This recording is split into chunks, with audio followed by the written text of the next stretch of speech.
bedroom and then crawled under his front porch steps, still holding the knife. If Ryan stepped outside, maybe to check on the noise or investigate what was happening, he would have come face to face with the armed patient. Damn, he got so lucky there. Instead, there was a long steel table like the kind you see in a morgue. Once again, Slim Guy 65. Oh shit, this will get tits up. Especially like whenever I think about like a metal kitchen table, it's like, I'm pretty sure this is not used for the purposes of dining or eating.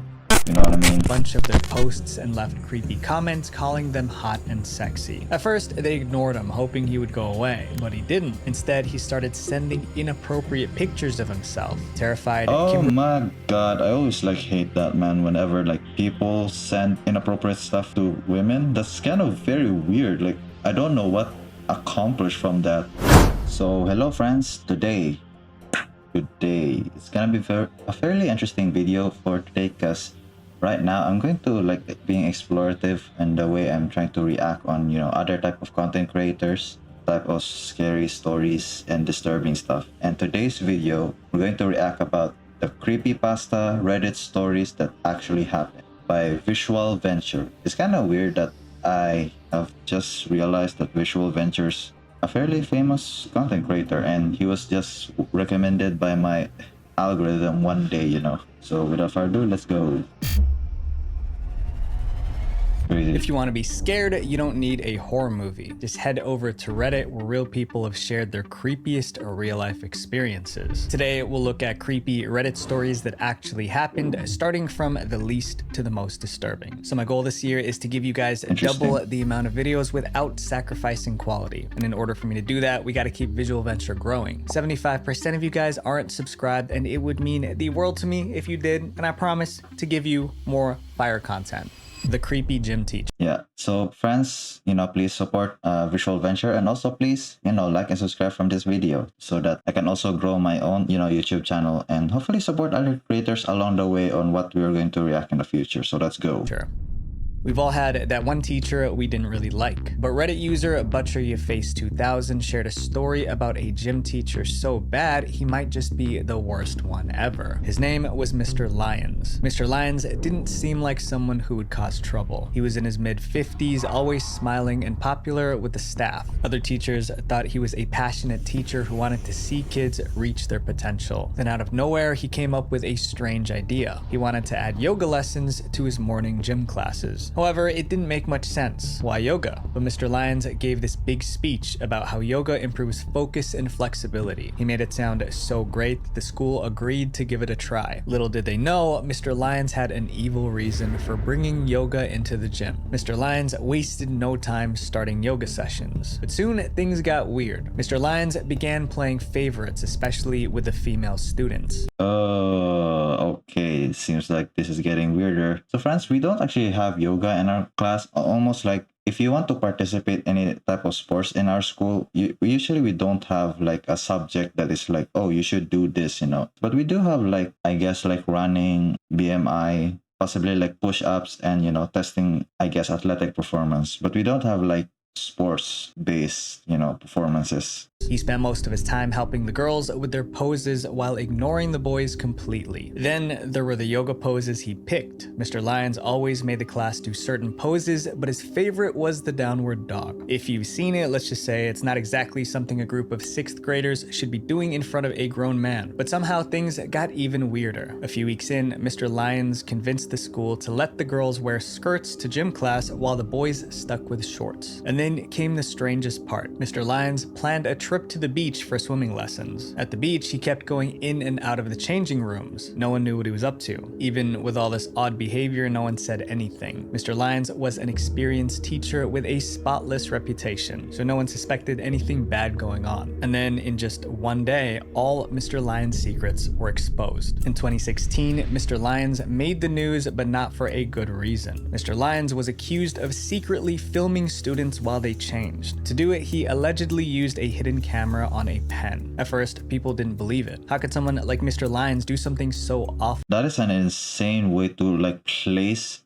a camera from the pen. Like, who even made those type of stuff? That should be illegal, especially putting cameras on like stuff that we don't even know that it's place. But then he confessed, and his confession revealed even more disturbing secrets. The yoga lessons weren't about helping his students. Mr. Lyons kept the hidden camera pen in his pocket, recording the students while pretending to help them with their poses. He was doing the same at the beach, but Mr. Lyons wasn't keeping the videos for himself. He was selling the footage on the dark web to make money. This was absolutely insane. Eventually, the police caught on to what he was doing. They arrested Mr. Lyons and put an end to his crimes. While the exact court verdict is unclear, one thing is certain: Mr. Lyons didn't get away with it. This next experience can't be explained logically, and that's what makes it. That's a good thing that he has been caught and confessed it and hopefully stopped by the police, because that what he's been doing is so disturbing, man. It's so creepy and weird. This is usually pretty rare to hear some news here in my country, you know. But I guess they don't particularly report this type of stuff, which is kind of sad and kind of scary that creepy teachers like this, you know, get kind of like not even noticed by the school. I don't know how much has this type of, you know, news have been revealed in the other type of places, like, you know, in the United States, but here in the Philippines, I don't hear this. This type of stories are not fairly common here, which is kind of concerning. Makes it creepy. The dream that came true.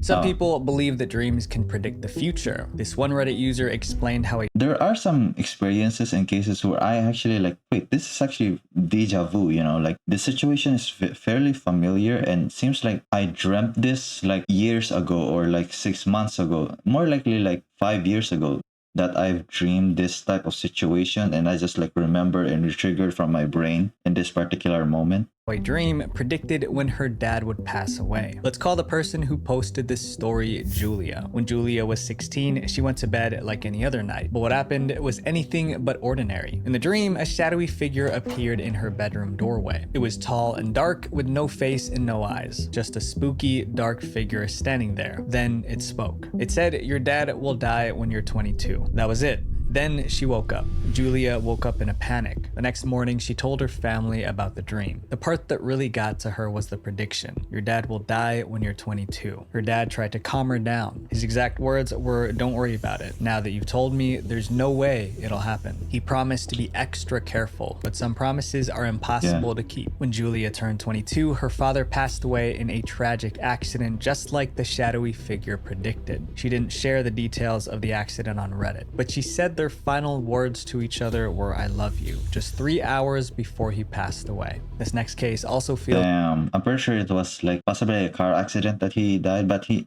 good thing, like, she didn't share much of the detail because, you know, it's a family thing and, you know, some things are just kept privately. But it's a good thing that she shared the uncanny story that her father is going to die, you know. Feels supernatural, but with a shocking twist.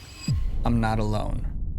This Reddit story is about a woman who had a terrifying experience inside her own home. We'll call her Marianne. Marianne lived a quiet life. Even though she lived by herself, she never felt unsafe. But then strange things started happening around her house, things she couldn't explain. At first, it was little stuff. Her groceries didn't last long as usual. Marianne thought maybe she was eating more than she... Or maybe there were the rats.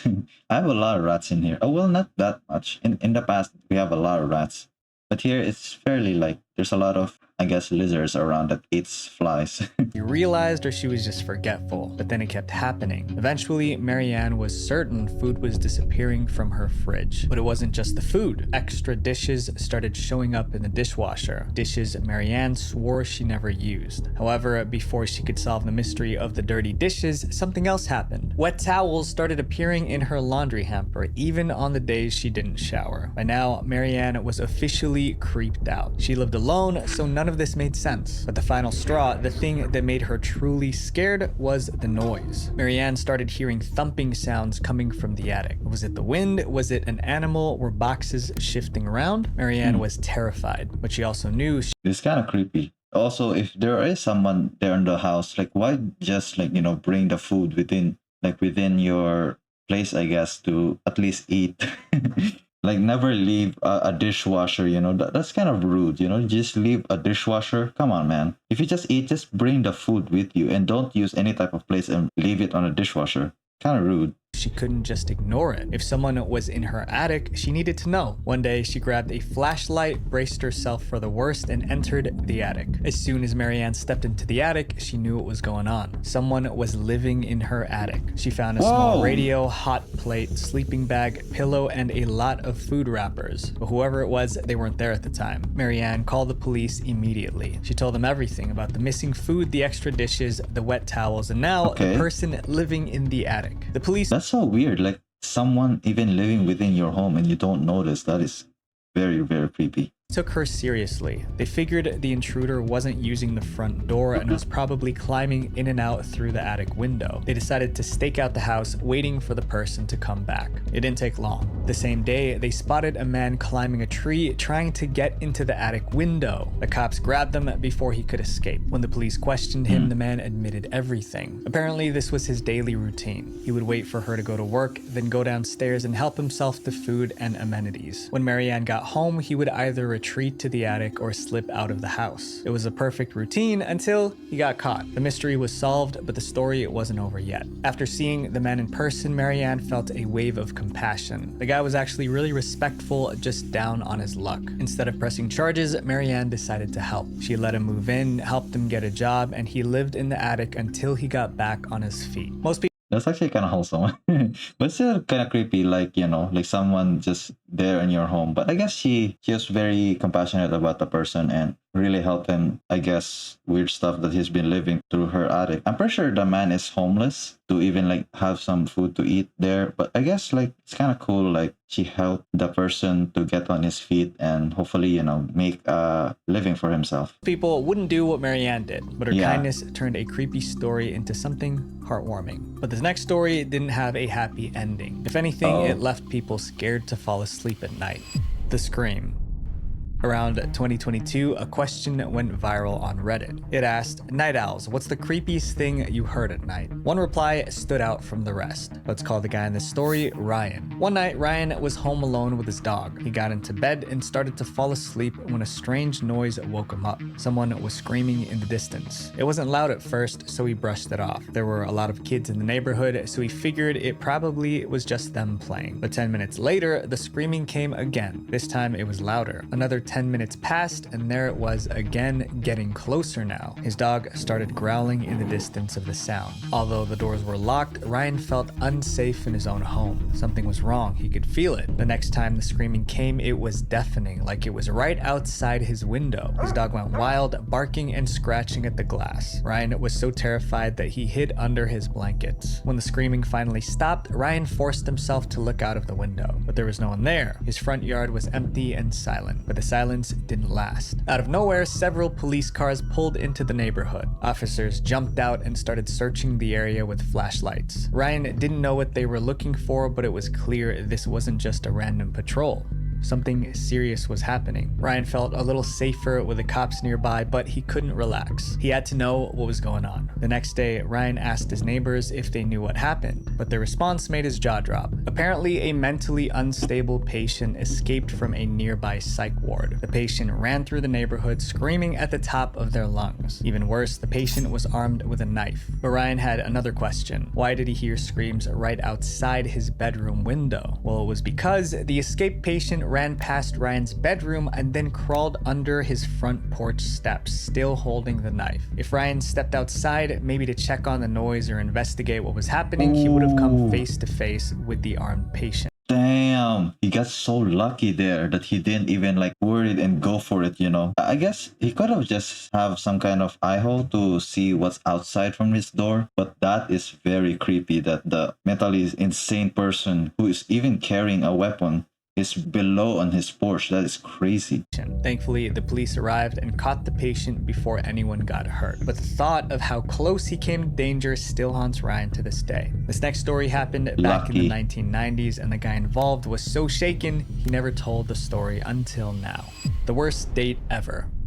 In October 2020, a post went viral on the True Scary Stories subreddit. The title was only 7 words, but it grabbed everyone's attention. It read, "I went to a serial killer's lair." Let's call the guy in the story Joe. Back in the 1990s, Joe spent a lot of time in online chat rooms. He used the chat rooms as a dating app, trying to meet new people he could date. Eventually— What what do you feel about this friends like having like dating chats? Because I never tend to use them. Usually I don't like anonymous stuff, especially like dating chat rooms, you know. I'm pretty sure some people do reveal their identities. I think it's just like fairly weird for me to have like conversation within an online, especially like strangers, you know. I think it's always genuine to meet them IRL. That's usually what I view about it. What do you think? Joe started chatting with someone named Slim Guy 65. Their conversations were on the public board Slim and not Guy? in private messages, so everyone could see they were chatting. Slim Guy 65 seemed like a great guy, funny, interesting, and kind. Joe started to like him, but then out of nowhere, Joe got an email warning him about Slim Guy 65. The message read, "My friend met this Slim Guy 65 person from this message board, and the guy really hurt him. I don't want this to happen to anyone else. My friend tried to tell the police, but they wouldn't do anything. I see you were talking to Slim Guy 65, so just be careful and stay away from him." Joe was spooked. He replied to the email asking for more details, but he never heard back. Weeks later, Slim Guy 65 messaged Joe again, asking to hang out in person. The warning was still on his mind, but curiosity got the better of him. Joe agreed to meet up. It was daytime after all. What could go wrong? Slim Guy 65 invited Joe to come over to his house. When Joe got to the door, he was greeted by a slim, soft-spoken man in his 40s. This was Slim Guy 65. He didn't look threatening at all. As soon as Joe stepped inside the apartment, he realized something was off. The house was abnormally empty with almost no furniture. The floors were spotless, like no one actually lived there. Slim Guy 65 quickly explained the situation. He said it wasn't actually his house. He was just taking care of it for someone else. The explanation was supposed to help Joe relax, but what Slim Guy 65 did next made Joe even more nervous. Slim Guy 65 walked over to the door and locked it, but not just any lock, a deadbolt. Joe tried to keep calm, but he couldn't ignore what just happened. He asked, "Why did you lock the door like that?" The question made Slim Guy 65 uneasy. He claimed he didn't just want anyone to walk in and interrupt them. Joe stayed calm, but was on high alert. Joe convinced Slim Guy 65 to unlock the door and leave the keys on the counter. At this point, the tension in the room was suffocating. To lighten the mood, Slim Guy 65 offered Joe a tour of the house. But as they walked through, things only got weirder. The kitchen didn't have a dining table. Instead, there was a long steel table like the kind you see in a morgue. Once again, Slim Guy 65 Oh shit. This will get tits up. Especially like whenever I think about like a metal kitchen table, it's like, I'm pretty sure this is not used for the purposes of dining or eating. You know what I mean? I'm pretty sure the eating will be from the serial killer part, you know? Yikes. That's usually so creepy though. I don't know why they always use a metal table rather than a wooden table, you know? But I guess the metal table has more ways to, I guess, constrain a person to do their, you know, heinous ways. But we'll see. had an explanation. He said this used to be a doctor's office. The rooms were dark, the windows were shut, and nearly every door had a keyed deadbolt. By the time they reached the bedroom, Joe had seen enough. He looked Slim Guy 65 in the eye and asked, "What is it that you want to do here?" Slim Guy 65 panicked and his words were all jumbled. But Joe just wanted to get out. He turned around and walked out of the house as fast as possible. As Joe drove away, he wondered, was that guy some kind of killer? He considered going to the police, but what could he say? I went to a creepy guy's house and he had weird furniture? Yeah. That wasn't enough to make a report. Joe never talked about what happened, but he never forgot it either. Then in the early 2000s, a news story brought it all rushing back. The news said several men from Joe's area had gone missing. One of them was found murdered. Joe's heart sank. He realized all the missing men were also looking for dates with other men. He started to wonder if they ended up in Slim Guy 65's home. Did he lure them in only to take their lives? Was he a serial killer? Joe will probably never know the truth, but the questions still haunt him. This next creepy experience happened. Damn, I guess he was pretty lucky to have, you know, someone there to warn him and hopefully escape from him. And some other people are unfortunately unlucky to even met this slim guy and didn't get the warning, you know, and they unfortunately got murdered, I guess. But there's still considerable doubt because there's still no evidence and the story kind of never get its conclusion if that person is being investigated, you know. Know the truth, but the questions still haunt him. This next creepy experience happened somewhere we've all been, the mall. The killer clown. According to research, 1 in 10 adults have Wait, are there even clowns within a mall? Because I never experienced that before. there's no clowns in our mall. The killer clown. According to research, 1 in 10 adults have a fear of clowns. After hearing the story, you might develop a fear of clowns too. The story was shared on Reddit about 3 years ago by a user named FlatApp28. Since we don't know his real name, let's call him Owen. When Owen was 16, he loved hanging out at the mall. He could spend hours wandering around. One day, he was at the mall as usual when he realized the mall was about to close. Before leaving, he decided to use the bathroom. He went into a stall, sat down, and started taking care of business. That's when he heard it. The bathroom door creaked open. Then he heard footsteps. At first, Owen thought it was just someone else coming to use the restroom, but the footsteps sounded like they were heading toward Owen's stall. He listened quietly as the footsteps got closer and closer. Now he was getting nervous. Glancing down, Owen saw a pair of gigantic red clown shoes sticking through the bottom of the bathroom stall. His heart pounded. Why would someone be standing so close to his stall? And why were they wearing clown shoes? Minutes passed like hours. Finally, the clown shoes backed away from the stall door. Owen figured it was now safe to open the door, so he did. And that's when he saw him. Standing right outside the stall was a man in a full clown costume. The clown stood there silently, not moving, not saying anything, just staring with a fake smile printed on his face. Owen froze, unable to do anything but stare back. Then instinct took over. He ran past the clown and out of the bathroom. He didn't even bother to wash his hands. Owen kept running until he reached his car. Only Damn, that's unfortunate. He never considered even washing his hands before going outside the bathroom.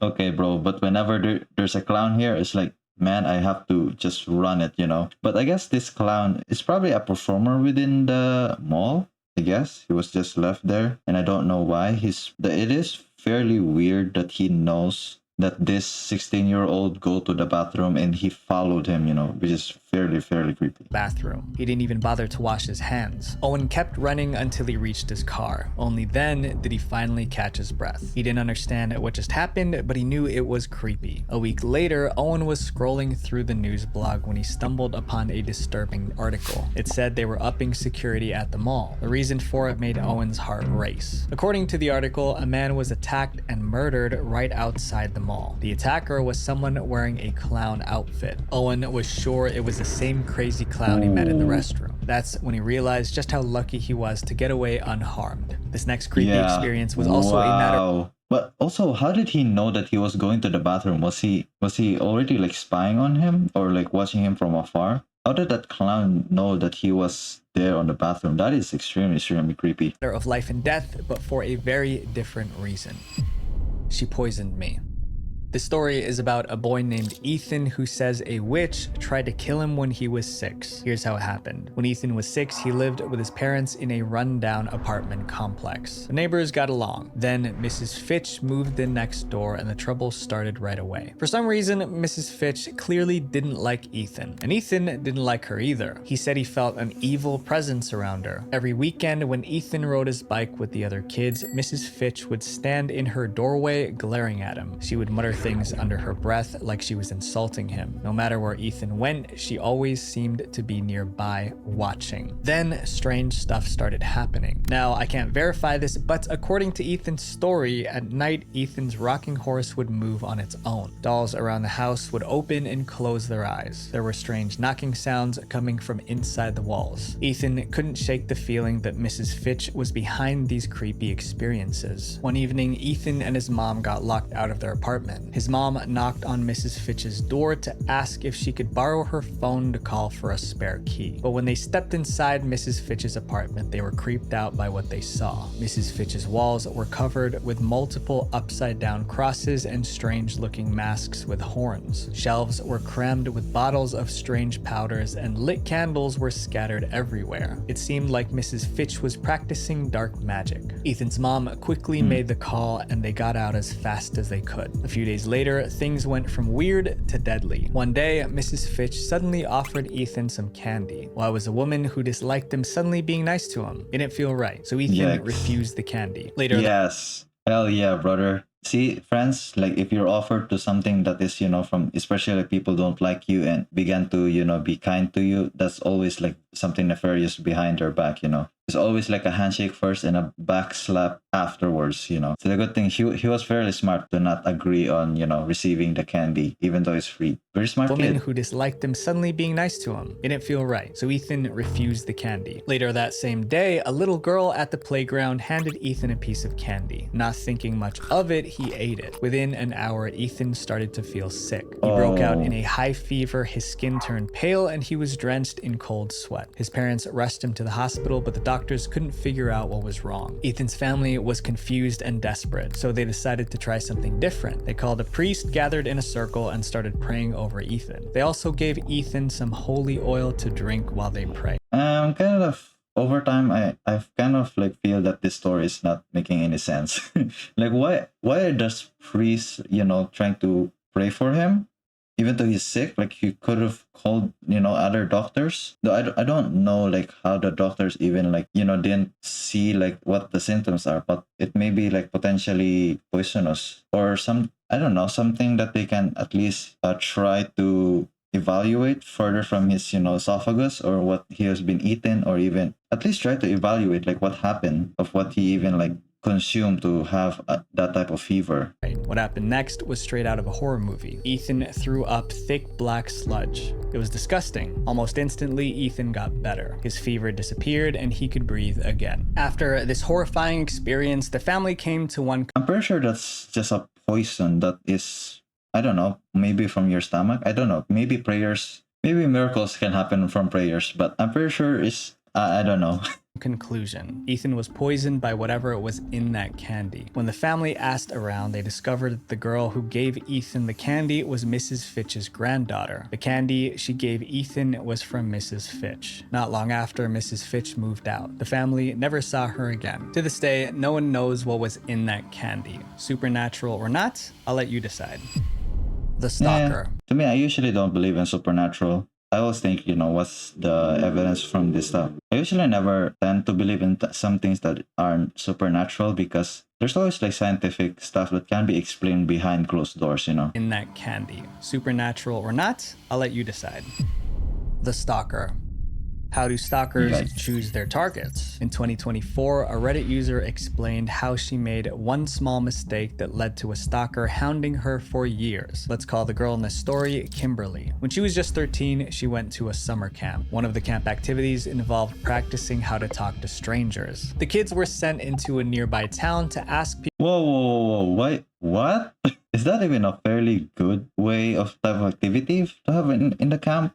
Going to other strangers and talk to them? Oh, I guess if they're only there in public and, around other people, I guess it's fairly safe to have conversation to other people. People questions for a survey. It sounded harmless, Okay. but for Kimberly, it was the start of a nightmare. After interviewing a few people, Kimberly and her friend Anne approached an older man. He was friendly, too friendly. He didn't just answer their questions. He started asking them personal ones too. He wanted to know their names, where they were from, their hobbies, and other details. The girls, thinking nothing of it, answered honestly. To them, he was just a friendly stranger. But a few days later, I think especially parents, they should be taught like never trust to strangers, but also do not share any type of personal stuff to strangers. I think those are the two stuff that they should know. Don't trust strangers and don't share personal information. Later, something strange happened. Both Kimberly and Anne noticed their Instagram notifications were blowing up. Someone named Ed Patsis liked a bunch of their posts and left creepy comments calling them hot and sexy. At first, they ignored him, hoping he would go away, but he didn't. Instead, he started sending inappropriate pictures of himself. Terrified, Oh my god, I always like hate that, man, whenever like people send inappropriate stuff to women. That's kind of very weird. Like I don't know what accomplished from that. Oh my god. I don't know, man. Some people are just weird, man. Kimberly and Anne blocked immediately. Not long after, Yes. the mysterious Ed Patsis account was permanently deleted. The girls thought they were in the clear, but they were wrong. Their nightmare was just beginning. When summer ended, the girls went back to school. That's when Ed Patsis reappeared, this time on Facebook. He sent Kimberly and Anne friend requests and left more creepy comments on their photos. They blocked them immediately. That's when the fear set in. Who was Ed Patsis and why was he busy obsessing over them. The girls told their parents, who contacted the police. But the police weren't much help. They just told Kimberly and Anne to quit social media if they Oh my god. At least like try to investigate this type of people, you know. Some police are really just like this. They have like some concern for some people. And I kind of also understand like some people, you know, some people give false information, but this seems to be at least something to check out, like especially from their social media, you know, like okay, like seems like this person, they at least like investigate it, just like, try to find out like who these people are. Well, I also understand like they have a lot of fake stuff that has been reported by them, but come on, man, just do your job as a police, just investigate something, because a lot of like stuff like this have been, you know, unfortunately go in the shadows and forgotten and not treated seriously. And next thing you know, that the other person is unfortunately kidnapped or killed. They wanted the harassment to stop. For the next 2 years, Ed kept coming back. He created new accounts over and over, spamming the girls with messages and comments. The girls blocked every account, but Ed Patsis always found a way back. There was even a point when the girls noticed a white truck following them around. They saw the same truck near their school and even at the park. One afternoon, when Kimberly was visiting her mom at work, the same white truck pulled in. This time, Kimberly got a good look at the driver and her heart sank. It was the old man they interviewed at summer camp. He was their stalker. Eventually, 4 years passed since the stalking began. Now, Kimberly was 17. One day in 2023, Kimberly was driving through town when Ed Patsis' white truck showed up behind her. This time, it didn't just follow, it chased her. Ed honked, flashed his lights, and stayed on her tail no matter how fast she drove. Kimberly sped through red lights and made sharp turns, desperate to lose him. After 25 terrifying minutes, she finally got away. Shaking, she called Anne to tell her what happened. When Anne answered, she was crying. Anne said that same day, a red car followed her and tried to force her off the road. She barely escaped. The girls believed whoever was in the red truck was Ed Patsis' accomplice. Now, Kimberly and Anne were on high alert, waiting for the next time Ed or his accomplice would show up. But then, something happened that made them realize their stalker would never return. Kimberly saw a news report about an attempted kidnapping in a nearby town. The suspects were two men, one in a white truck, the other in a red car. It seemed Kimberly and Anne weren't the only ones Ed Patsis was stalking. The good news was that these suspects were arrested. Kimberly shared her story on Reddit, ending with these words: "It took years to get rid of them, but now we don't have to worry about the men anymore." Man, the second is also annoying here. It's like the police are also not helping them, man. It's just so frustrating.